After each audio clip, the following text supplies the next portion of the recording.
war on hip-hop. If I haven't explained it a million times, I'm going to explain it 1,000,001 times.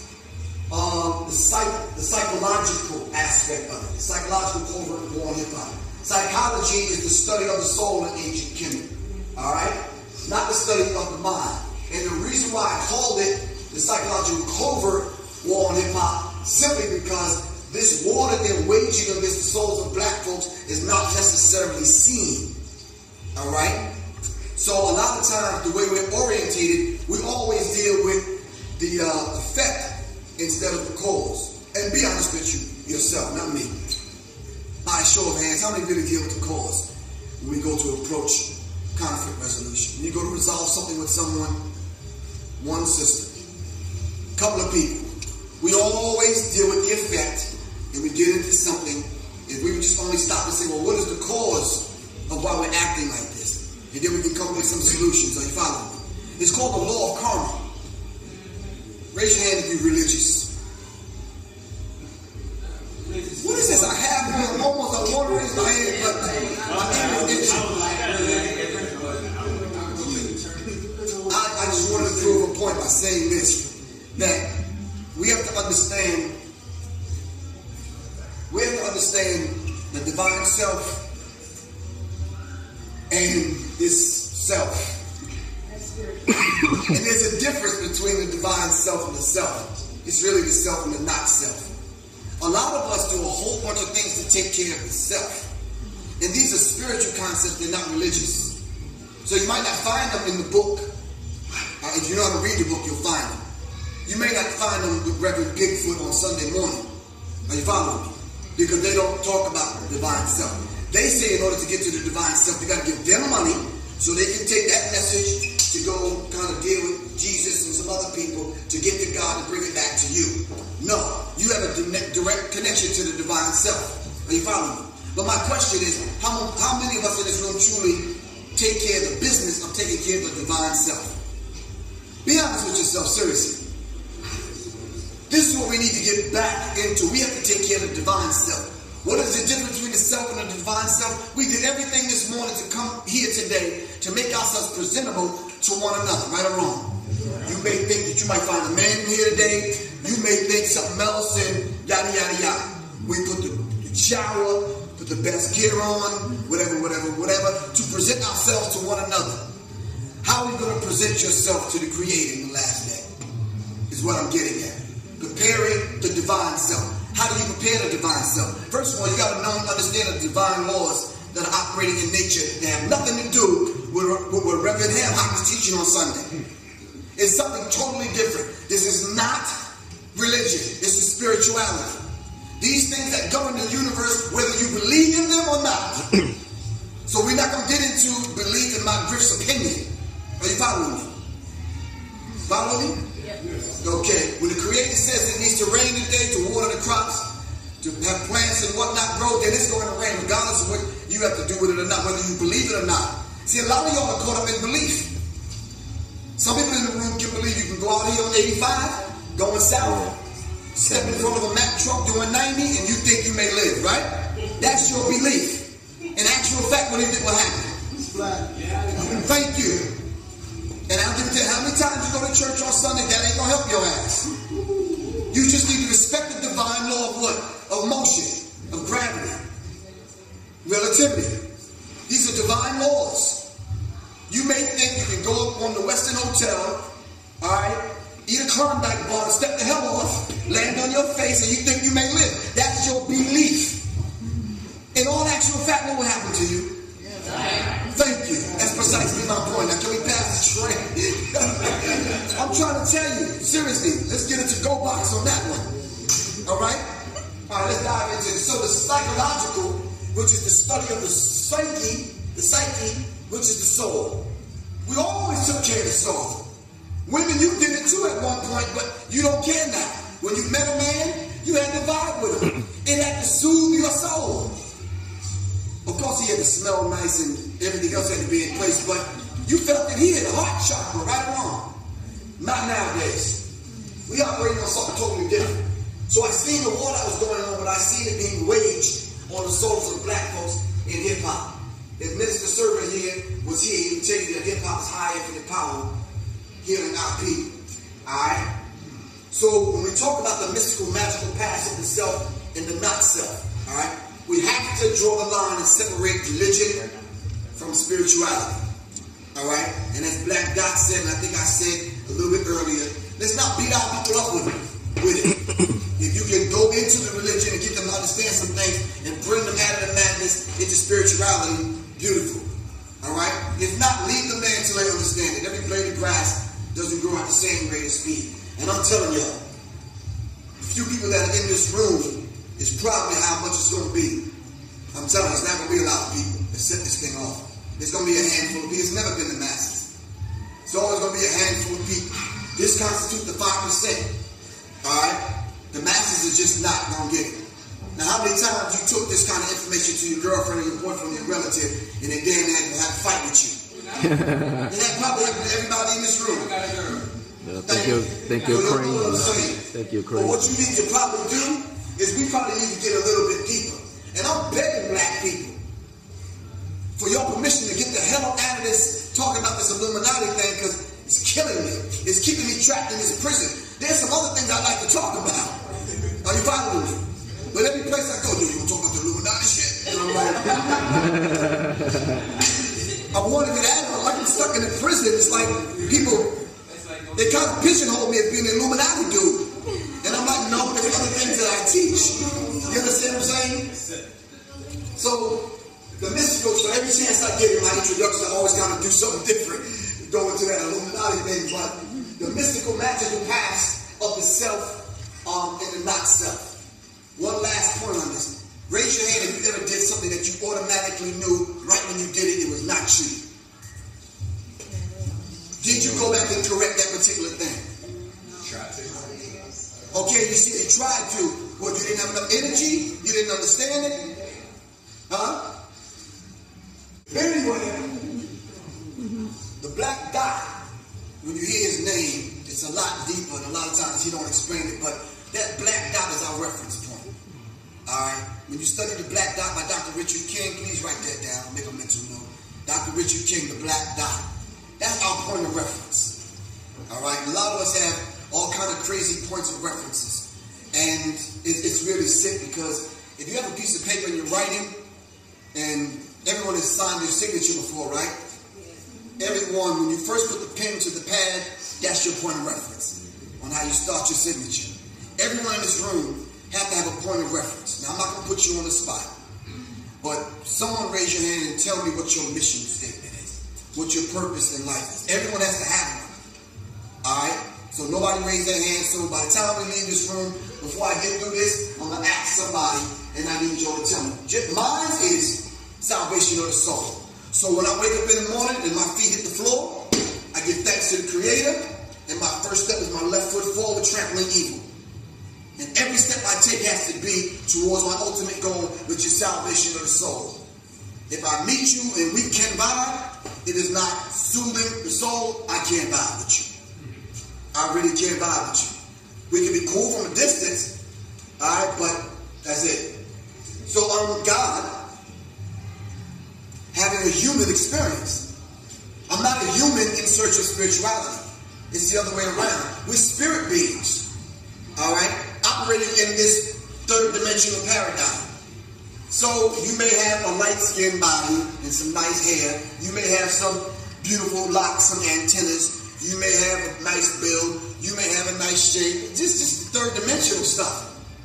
Alright, but this is not me. No, this is not me. Everything divine in nature is in you. This is not me. Are you following me? So we have to understand, see, this is spiritual, this is not religious. And we have to understand it to that particular degree. So we're spirit beings, all right, having a human experience. This is why when we study spirituality and we talk about the divine self, we can't give a divine self a complexion like a white Jesus. That's religious. Follow me. No, you're alone.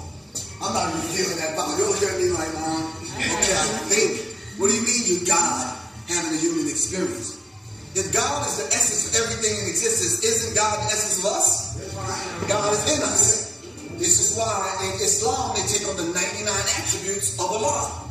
Because you're aspects of the Creator. Right? Yeah. So all you have to do is be yourself. Yes. Alright, so we take on the attributes. This is why I try to tell, don't tell nobody.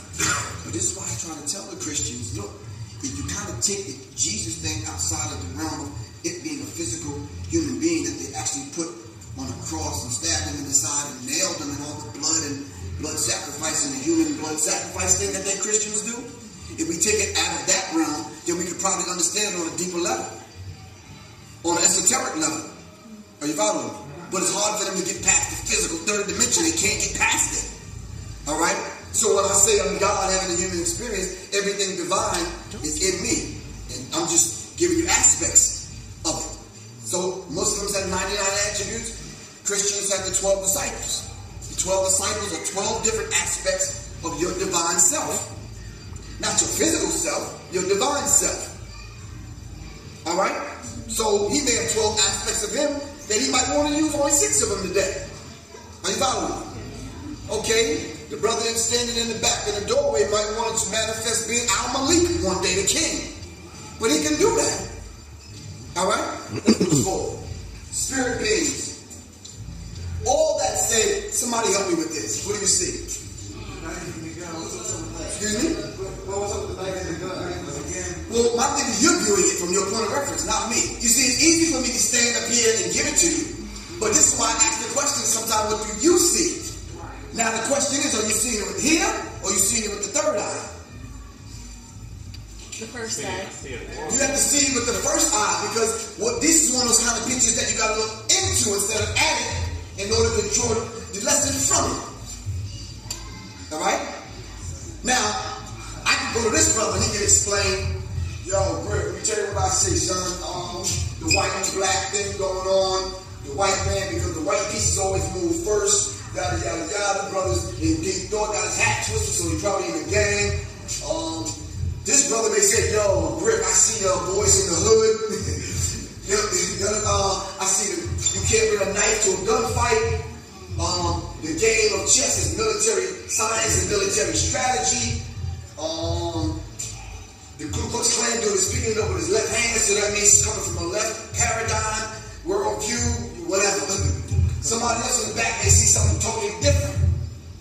Alright?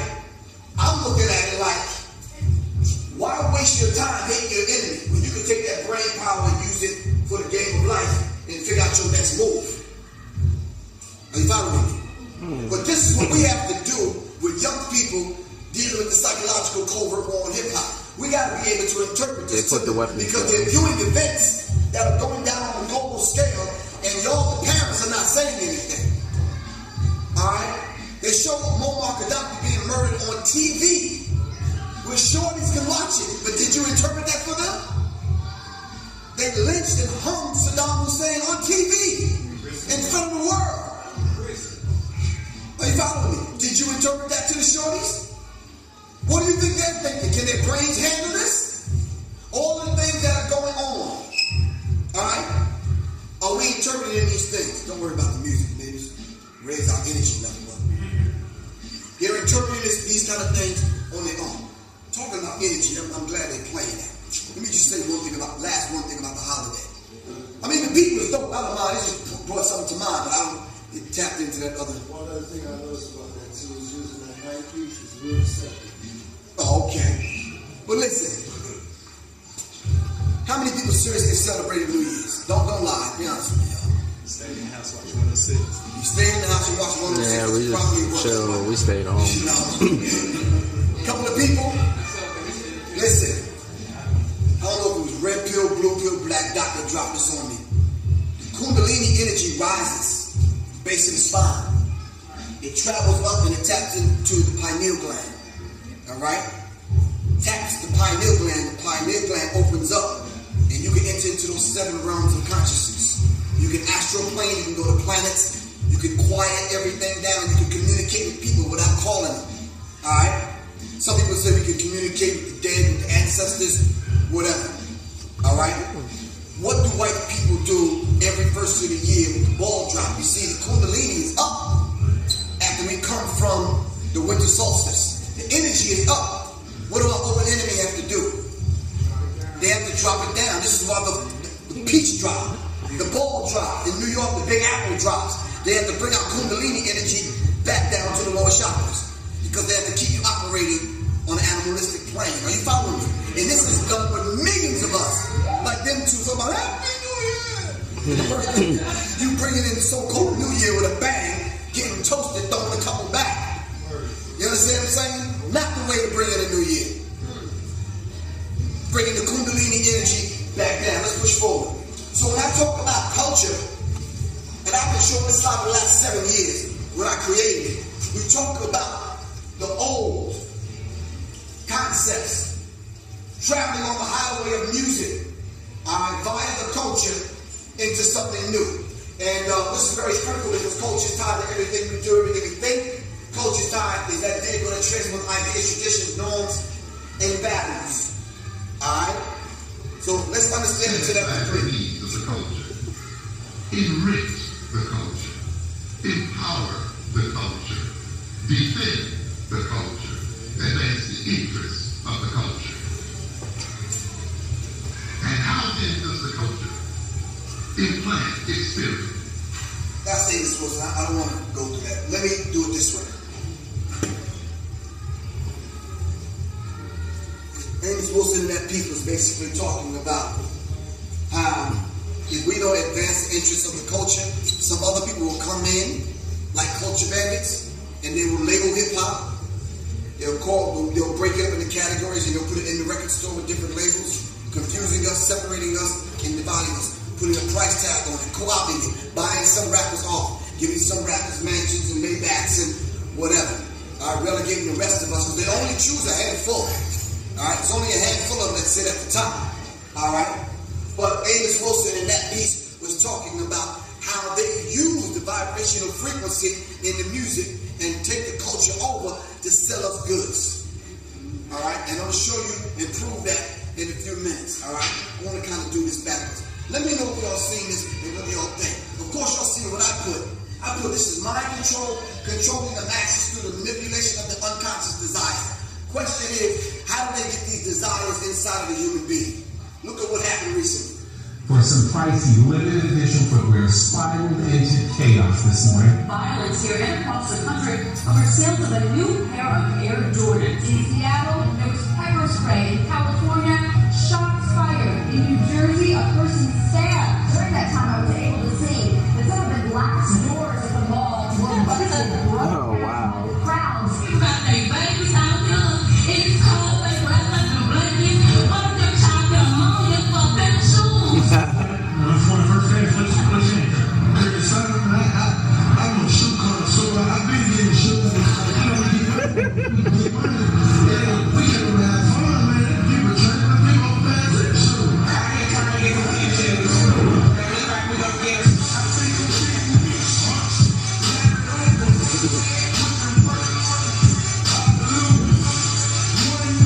That's just madness.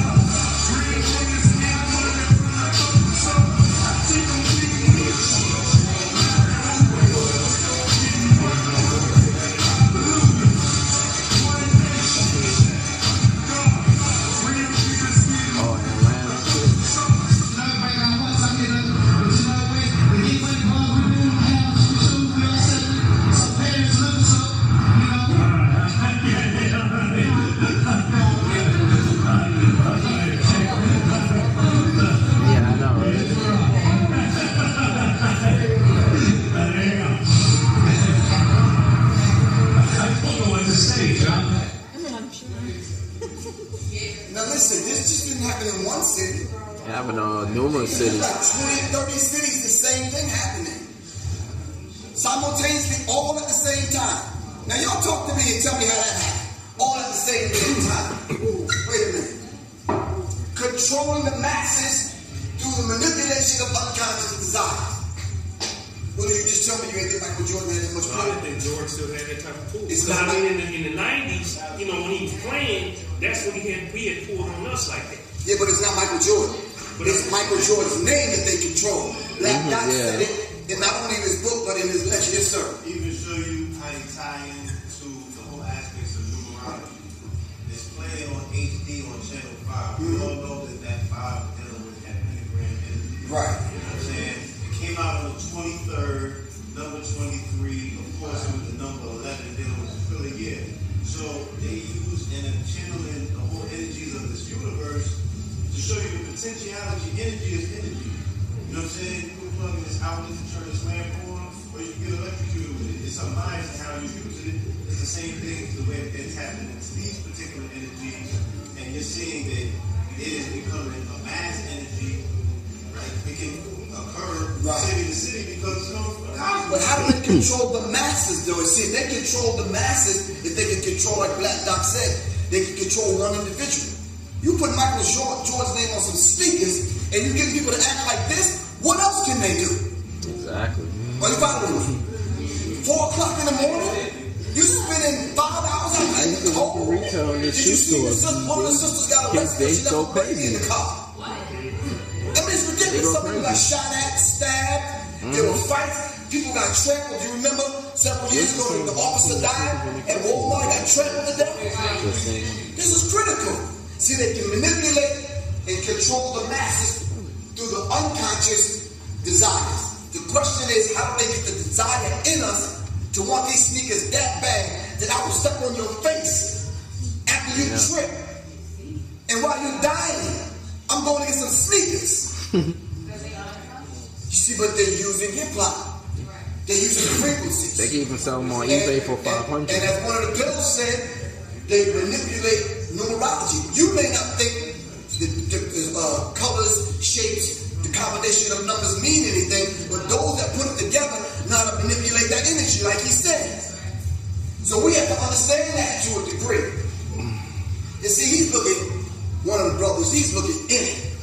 Half of y'all probably didn't even see the number, the HD number 5 in Atlanta.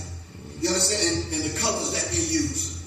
Are you following me? We know, we know every time we see the red and blue, it has a lot to do with the Hegelian dialectic principle. Hegelian dialectic principle could be used for good or evil. Like you said, it's just energy. So we say red and blue pearl, it could be they playing off one another to bring about a positive end or result. But we know how the enemy uses the Hegelian dialectic principle. The 3-step process, who knows it? What is it? What is it? Problem, reaction, solution. All controlled by the same person. Same people control the problem. They can control the reaction to the problem, and then they give you the solution. Are you following? And they control it because they have some agenda behind the Hegelian dialectic principle. Black Dot says that they give up their party by the machine world taking the very lowest essence of hip-hop, violence, drugs, and sex, and giving it maximum exposure. Is this true, and can we prove that? I showed this last night, it was very critical. A little bit later on, some sister said, do you really believe that? I'm like, sister, this is not about belief. We can prove these things. They take the lowest essence of what we have to offer. That's like you bringing a dude over your house and you just met him for the first time, and the first place he looks at your underwear drawer. Then the lowest essence of what you have to offer, and you give it maximum exposure. Are you following me? So I started looking at commercials and say, well, how are they doing it? All right? They're taking music, they're lowering the vibration of the music, and they're using animals. What is that saying to the psyche? Come on, talk to me. Animalistic. It always has to be on the animalistic plane, the lower chakras. So the 2010 Kia Soul Hamster commercial with Black Sheep went something like this.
ghettos, in an urban setting, rap music, that's true. See, the lowest essence of what we have to offer, it gets maximum exposure. And what they're trying to sell? They're trying to sell the soul.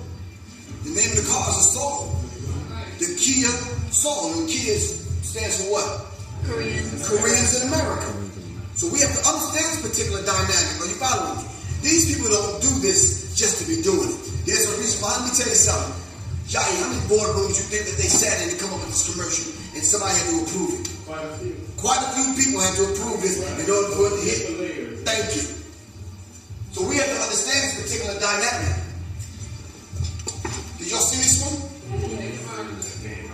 A couple of years ago, a few years ago.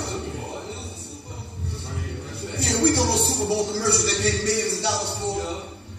They made how much? 30 seconds. This is critical. So we have to understand the particular dynamic. And you know, half the time, I only want to sell you some damn Viagra and beer by showing you a naked white woman, and you fall for it. Are you following me? But this one was lizards and little rodents. And in the clip, you'll see one of them eat another one.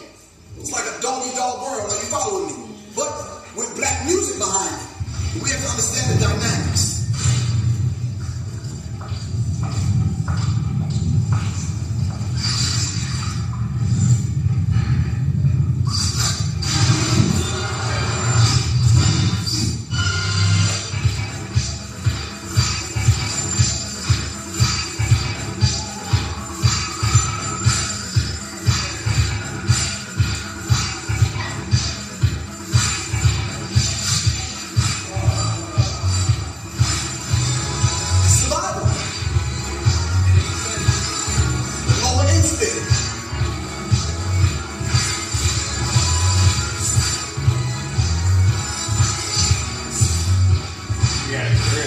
Yeah, that's a dead giveaway right there.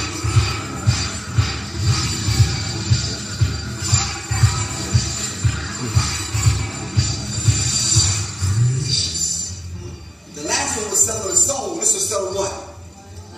Life. Y'all not getting this. Don't tell me y'all not seeing what I'm seeing. And man, that's why I'm inviting you into my little world here, dealing with the psychological covert war. I'm seeing what they're doing. They're taking the lowest essence and they're challenging your what? Your life. Your life. Alright? If you break life down as an acronym, you can say living in fear extinction. Something like that. Close, right? Y'all seen this one? Once again, hip-hop, rap, using animals. The Aflac commercial, which is embarrassing as hell, is just and corny. Wait, let me just ask you something before I start this. What is the target audience? Huh? Middle income white. By using hip-hop? Yeah. Who do you think they... Okay.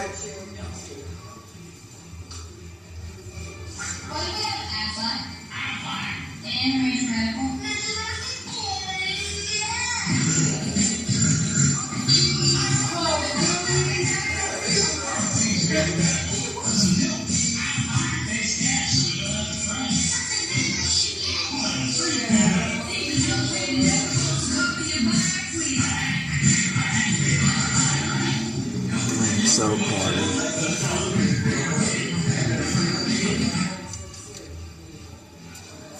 But this is the kind of commercials that are on TV, and whoever their target audience is, alright? We have to keep these particular things in mind. We're only dealing with the psychological covert on hip-hop. Why? Let's get a little bit deeper now. We know the crime bills that are there, they're too numerous to go over. Alright? You know, Barack is signing up on things every single day. We can't even halfway keep up on them. Alright? But there's new laws that hit the books every single day, but yet there's not a class that we can go to find out what these laws are. My family, we own a bonding company. These laws come through our office every single week. Like the silly one, between banking hours, you can't wear a hood within 25 feet of a bank. Who the hell knows that? That's crazy. You can be jogging one morning, the guy can be putting the key in to open the bank up, and your ass can get arrested for having a hood on. Oh no, see, y'all laugh. But we get people out of jail every day on that kind of stupidity. It's just the fact that you just don't know. Are you following me? This is how they plan on pulling it off. They've invented this machine that they have, and I'm telling you, they're going after it in a real deep way. I thought I had my book up here, but you seen the movie,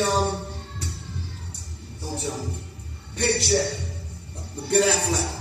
You might have seen the movie where they wiped his brain clean, and he had left clues to what he was building for this company. After he finished building it for him, they brought him in, and they didn't want the product. Guess what they wanted? They wanted the information from his brain. So they laid him down on a table, put this machine to his brain, and extracted their information, IP, intellectual property, from his brain. So what Ben Affleck did was left clues so he could go back and remember what he invented for these people. Paige, you remember Minority Report with Tom Cruise? That was a deep movie. What was it about? The pre-crime, the precogs. Remember the precogs? The precogs was designed to foresee you committing a crime and stop the crime before it happened. Now, you know Spielberg was behind that stuff, right? Did y'all know that? Yeah. Okay, cool. Look into Spielberg, but check this out. This is what's coming down. Matter of fact, it's not coming down the pipe. It's here. Check it out.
Who says that by analyzing the brainwave of a criminal suspect, he could tell whether or not that individual has committed a crime. Brain fingerprinting. What is it, Dr. Crow?